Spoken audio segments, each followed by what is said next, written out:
Rendez-vous le 28 juin prochain aux Assises de la parité. C'est un enjeu institutionnel à notre niveau, mais c'est aussi un enjeu pour notre société. L'ESCA est une institution d'enseignement supérieur et de recherche, c'est une grande école de management. Nous accueillons plus de 7000 étudiants, dont 50% sont des femmes. Nos collaborateurs, près de 450, sont aussi quasiment à parité en termes d'effectifs. Forcément, ce sujet de la parité, c'est un enjeu à la fois en termes de management interne, mais aussi en termes de projet éducatif. Nous avons lancé différents chantiers. Comme souvent, l'impulsion doit venir du haut de la direction générale et c'est la raison pour laquelle le fait d'avoir un COMEX à parité est un élément essentiel, c'est un élément d'exemplarité. Dorénavant, il s'agit de le décliner à la fois dans nos pratiques quotidiennes, mais également dans nos enseignements.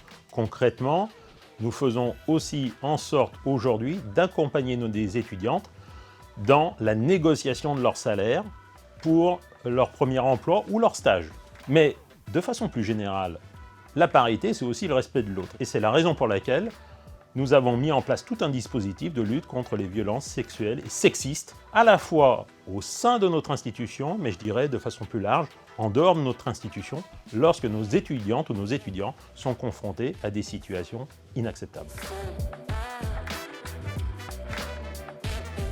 La parité est un combat quotidien permanent, ce qui fait que de toute façon, la parité est un sujet sur lequel nous allons nous battre régulièrement. Par exemple, dans une institution d'enseignement supérieur de recherche, lorsqu'une de nos enseignantes chercheuses décide d'avoir des enfants, de s'occuper de sa famille, elle ne doit pas être pénalisée par ce choix.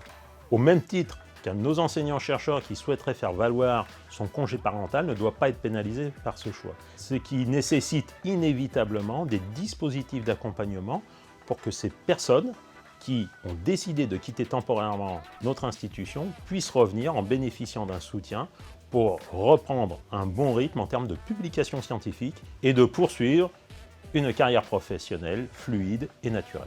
Quelle est l'action concrète, la mesure concrète que vous allez prendre à la sortie des assises du 28 juin 2022 ? Désormais, notre COMEX est à parité.